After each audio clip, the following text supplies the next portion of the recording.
Bonjour Mehan. Bonjour Racine, comment ça va? Ça va bien et toi, comment tu vas? Très bien, merci. Ouais. Donc toi, tu es à... Merci d'être là pour l'invitation d'aujourd'hui. Toi, Avec tu es à Madagascar. Bon, on partage ce point commun, entre autres points communs qu'on va découvrir aussi aujourd'hui. Mhm. Je te remercie d'être là pour répondre à cette invitation. En fait, j'ai participé, enfin, tu nous expliqueras après ce que tu fais, qui tu es. Mais en tout cas, juste pour situer, j'ai participé récemment à une de tes présentations en ligne par rapport à la John Maxwell Team, donc francophone. Et puis, j'ai trouvé ça vraiment intéressant. Et c'est pour ça que j'avais envie aussi de partager avec toi sur ton point de vue par rapport au leadership, comment tu vis ça, qu'est-ce que tu fais, etc. Donc, merci d'être là. Est-ce que tu aurais envie de te présenter rapidement pour les personnes qui ne te connaissent pas? Qui es-tu? Ok, merci Racine, encore merci pour l'invitation, hein, c'est avec grand plaisir. Donc, je suis Myrne Rassaman, je suis coach certifiée de la John Maxwell Team francophone. Je travaille donc ici à Madagascar pour accompagner les personnes dans leur développement personnel et surtout professionnel aussi. Je travaille aussi pour la John Maxwell Team francophone en tant que coordinatrice de programme. C'est-à-dire que j'accompagne des personnes qui veulent se joindre à l'équipe pour devenir à leur tour des coachs certifiés. Mhm. Donc, à part ça, je travaille aussi en tant que gérante d'une entreprise indépendante de cartographie et je suis mère de 2 enfants. Donc, voilà mon profil. Super. Et comment tu fais pour combiner tout ça, surtout en ce moment particulier? Comment ça se passe d'ailleurs à Madagascar en ce moment? À Madagascar, nous sommes officiellement en confinement Mm. aujourd'hui. Donc, nous vivons exactement la situation de la même manière que dans les autres pays. On est censé rester chez soi, aller au travail ou sortir uniquement lorsque c'est nécessaire. Donc, Mhm. l'ajustement de faire l'école à la maison, tout ça, c'est assez, on va dire, compliqué. On a pris du temps quand même. Alors, ça fait 2 semaines. Bientôt, on va sur la troisième semaine de confinement. La première semaine était dure, mais on a réussi à s'organiser et je pense que dans la plupart des familles, maintenant, on a réussi à s'organiser de manière à quand même rester efficace dans le Mm. confinement. Oui. Ok, excellent. J'avais envie de parler avec toi, enfin, que tu nous partages en fait ton point de vue, bon, particulièrement par rapport au leadership. Mhm. Et puis, enfin, je t'ai écouté, j'ai trouvé très intéressant que tu partages aussi ces questions concernant les différentes lois par rapport au leadership. Et puis, il y en a une en particulier, la loi du sacrifice. Est-ce Mhm. que tu pourrais nous en dire davantage par rapport à tout ça? Ok. Donc, Et comment tu vis ça, toi, en fait? oui, Comment est-ce que tu chemines à travers ça? ok. Mm. D'accord, peut-être pour les personnes qui ne connaissent pas, présenter un peu la John Maxwell Team. Donc, John Maxwell, en fait, c'est un auteur de leadership Mhm. qui a fondé donc cette entreprise, la John Maxwell Team, avec d'autres entreprises. La John Maxwell Team en particulier donc, forme les personnes au leadership en priorité, mais aussi au coaching, au développement des affaires et à l'art oratoire. Et le fondement en fait des formations, ce sont les livres de John Maxwell. Donc justement, les 21 lois du leadership, c'est un des livres que John Maxwell a écrit, un de ses best-sellers. Et la loi du sacrifice, c'est une des lois qu'il définit en fait dans le livre Les 21 lois du leadership. Donc la loi du sacrifice, c'est une loi qui me parle personnellement beaucoup parce que avec toutes mes casquettes et toutes mes activités, en fait, c'est, on va dire, c'est pas vraiment une question de priorisation, mais c'est vraiment une question de choix, de voir quelles activités ou euh, sur quel point est-ce que je vais me focaliser pour avancer, grandir et devenir la personne en fait que je veux être. Donc, Mhm. la loi du sacrifice, elle dit en fait qu'un leader, pour avoir du succès, il doit sacrifier certaines choses de moindre valeur ou de moindre importance pour se focaliser, travailler sur les choses qui sont les plus importantes et qui l'amènent sur le chemin vers la voie en fait de la personne qu'il veut devenir. Et en tant que mère, en tant que chef d'entreprise, en tant qu'entrepreneur, c'est vraiment ça, c'est une question de choix. D'autant plus dans ce contexte où on est, parce que bon, en plus des activités professionnelles, on doit être quasiment maîtresse à plein temps, mère à plein temps. Donc il y a certaines choses qui auparavant étaient, on va dire, prioritaires et qui désormais, justement en application de la loi du sacrifice, doivent être laissées de côté, peut-être provisoirement, mais en tout cas sacrifiées afin de vivre pleinement cette saison, d'accompagner en fait en priorité ses enfants, son mari. Pour moi, en tout cas, c'est vraiment dans ce sens-là que je vis la loi du sacrifice. Et John Maxwell nous apprend aussi dans cette loi que ce qu'on donne, ce qu'on sacrifie, en fait, on obtient quelque chose en retour qui est supérieur à ce qu'on a sacrifié. Et dans le contexte actuel, c'est vraiment ça que je vis, en fait, de redécouvrir les moments de qualité passés en famille, avec les enfants, ralentir un peu le rythme de vie pour se focaliser sur ce qui est vraiment important. Voilà. Ok, c'est intéressant ce que tu dis. En fait, ce que je comprends, c'est que dans cette notion de sacrifice, en effet, ça demande à faire certains choix, ce qui veut dire qu'il y aurait peut-être des choses qu'on peut perdre quelque part, mais de focaliser justement, comme tu dis, sur le gain, ce que ça va rapporter, et avoir la foi que ça sera plus important, que c'est plus important que les pertes éventuelles. C'est ça? C'est ça. Ok. Et alors, je le rencontre aussi, je le rencontre pour moi-même, je le rencontre aussi avec les personnes que j'accompagne, cette notion de sacrifice-là. Ce qui, très souvent, ça vient buter aussi sur la question de, alors au niveau du leadership, oui, et puis de toute façon, dans tout chemin d'évolution, où à un moment donné, on doit quelque part laisser derrière, alors ça peut être des relations, des situations, ce qui n'est pas toujours facile à appréhender en fait. Mais toi, dans ton expérience justement, comment est-ce que tu vis ça aussi? Est-ce que ça veut dire qu'on est forcément obligé de sacrifier, par exemple, des relations pour pouvoir avancer? Ou comment est-ce que toi, comment tu appréhendes ça? Comment est-ce que de ton expérience, comment tu vis ça? Oui. Pour le côté relationnel, on va dire que on est dans une phase de croissance lorsqu'on est dans son développement personnel.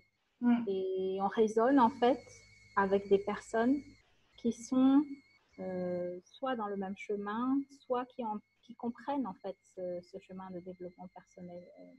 En tant que leader, on avance avec une équipe. Lorsqu'on se développe, on doit parfois se séparer de certaines personnes qui ne sont pas en accord ou en cohérence avec la vision ou l'objectif que l'on veut pour soi ou pour son entreprise et pour son équipe. Donc, quelque part, c'est des choix, on va dire, certainement évidents, mais pas toujours faciles à faire, puisque ça veut dire qu'on doit sacrifier certaines personnes en faveur d'une vision ou d'un objectif à atteindre. Et personnellement, je le vis en ce moment puisque je suis en pleine transition en fait dans ma vie professionnelle. Je dois sacrifier certaines relations de travail que j'ai eues depuis plus de 7 ans pour me concentrer dans une nouvelle voie professionnelle, donc de développer mon business de coaching plutôt que de rester dans l'environnement dans lequel j'ai évolué pendant plus de 7 ans. Donc, c'est un sacrifice qui fait mal, ça prend au cœur, mais c'est un sacrifice pour le bien aussi parce qu'il y a cette image de puzzle en fait dans ma tête, que chacun est une pièce d'un puzzle et que si on est sur un puzzle où on fait plus partie de l'image. En fait, on fait déjà partie d'une autre vision, d'une autre image parce qu'on a changé son objectif. Eh bien, ça rend le puzzle moche. L'harmonie, en fait, disparaît entièrement dès le moment où on ne se sent plus, où on n'est plus partie du puzzle originel pour passer vers une autre vision, un autre puzzle. Donc, c'est un peu dans cette optique-là que je le vois, c'est-à-dire c'est pour le bien de soi-même et des autres aussi. Ok. Parfois, il faut savoir évaluer en fait les relations et être en harmonie avec certaines ou ce qu'on notre mentor nous dit, laisser les personnes partir pour leur plus grand bien. Ouais, c'est vrai. C'est juste. C'est vrai que ça pourrait sembler antinomique ou paradoxal de se séparer, entre guillemets, de certaines personnes. J'aime bien ce que tu dis là. Il pourrait y avoir une espèce de séparation ou de changement. Et en même temps, pourtant, penser dans ces termes que bah, c'est bien pour soi, mais c'est aussi pour le grand bien de tous et des personnes qui, à un moment donné, bah, ne font plus partie de notre chemin, de notre évolution, en fait. Et leur permettre aussi, quelque part, de poursuivre pour ces personnes, elles aussi, leur propre chemin. Mm. Et ce que je trouve intéressant dans ce que tu partages aussi, j'entends, enfin, comme tu dis, c'est qu'à un moment donné, toi, aujourd'hui, dans cette transition que tu vis, tu as envie d'un nouveau puzzle, comme tu dis, et puis tu as une autre vision, en fait. Dans cette vision, enfin, il y a ce que tu vois pour toi, mais il y a aussi la vision de qu'est-ce qui t'entoure, peut-être des nouvelles personnes qui t'entourent. Et ce que j'entends, c'est honorer cette vision-là aussi. Ça me semble en tout cas quelque chose qui peut peut-être faciliter ou comment dire ça? Parce que c'est clair que ça fait mal Oui. je pense qu'on partage ce chemin toutes les deux et puis pour les personnes qu'on accompagne aussi. La transformation, le changement, ça n'est pas toujours facile, donc il peut y avoir des étapes douloureuses, mais quand on sait pourquoi on le fait, ça aide forcément à aller de l'avant. Exactement. J'ai envie de te demander aussi, j'ai vu qu'en ce moment, par rapport à la John Maxwell Team, justement, vous proposez différentes interventions qui sont gratuites, hein, d'ailleurs, je crois, accessibles à tout le monde par rapport à, comment on peut appeler ça, leadership de crise, comment je peux appeler ça? C'est ça, exactement ça. Quelles seraient, toi, justement, tes suggestions, tes conseils en ces temps particuliers? Alors, moi, je dis à mes clients, et puis pour moi-même, ça n'est pas la première crise qu'on traverse. Alors, c'est clair que aujourd'hui, ça prend des proportions planétaires et assez extraordinaires. Mais toi, quels seraient tes conseils justement pour un leader, particulièrement dans une crise comme aujourd'hui, mais de manière générale?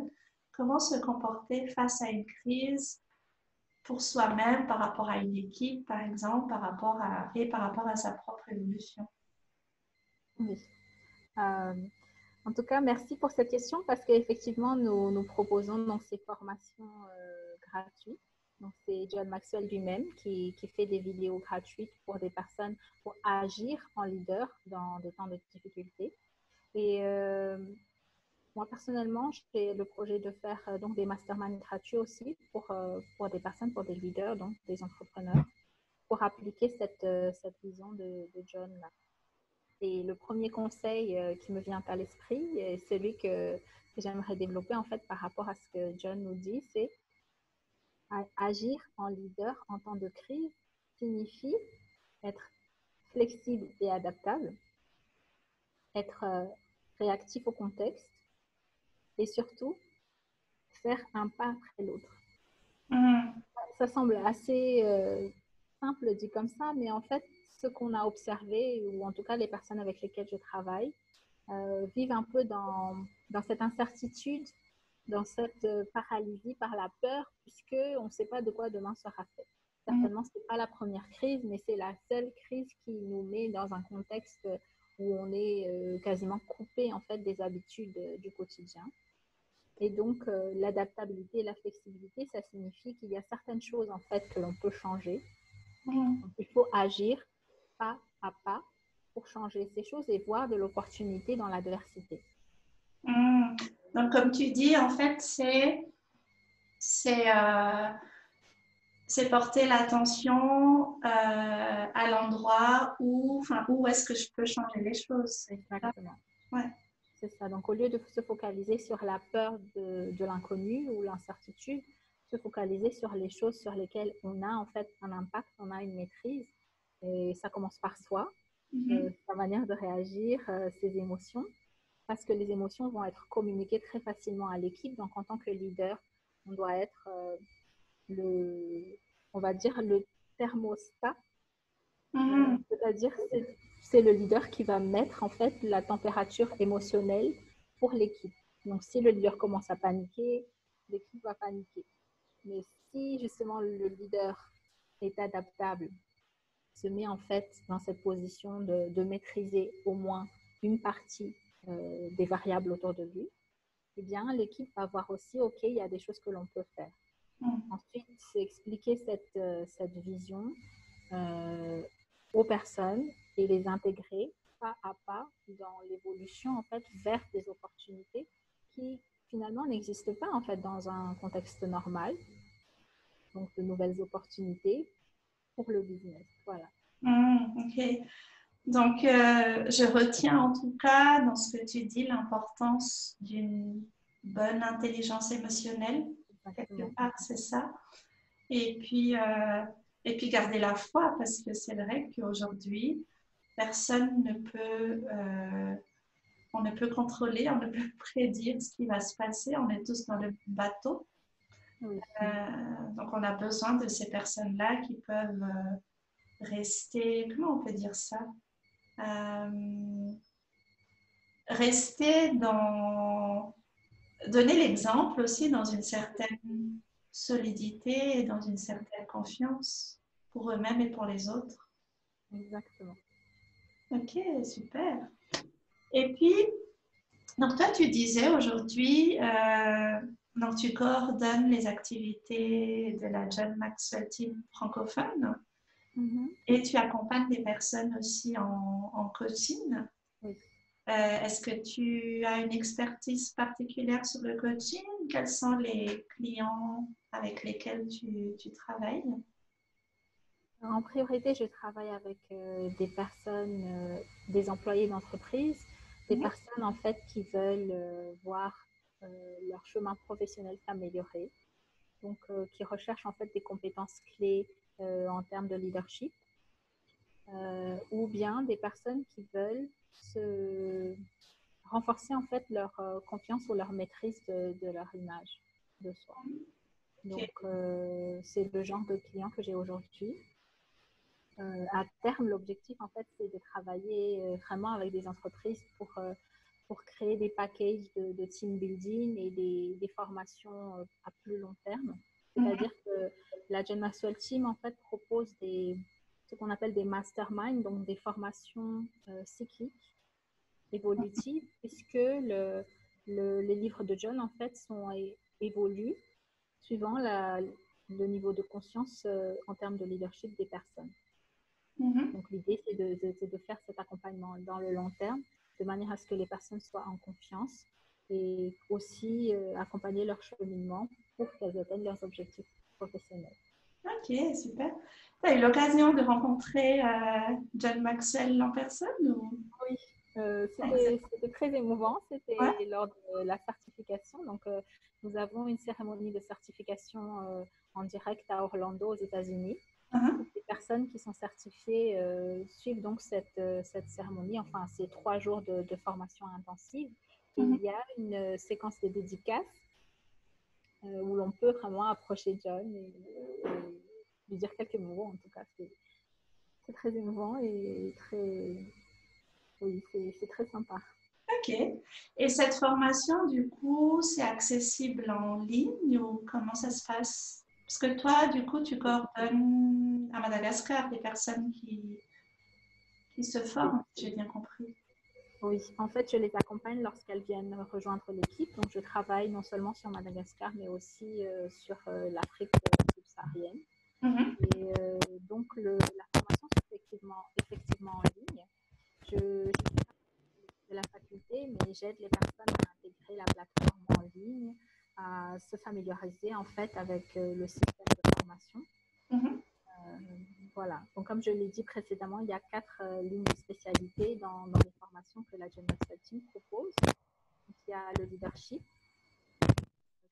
le développement des affaires, vente, l'art oratoire, donc la prise de parole en public, et le coaching. Ok. Et avant de terminer, j'ai envie de te demander comment toi-même tu es arrivé au coaching en fait? Comment tu as découvert ça? En fait, j'ai découvert par une amie qui avait donc été abordée par un membre de la John Maxwell Team et qui donc a été accompagnée par ce coach. Et donc, j'ai vu le développement d'elle-même, de son développement personnel, mais aussi de sa carrière. C'était fulgurant, c'était en 2 mois.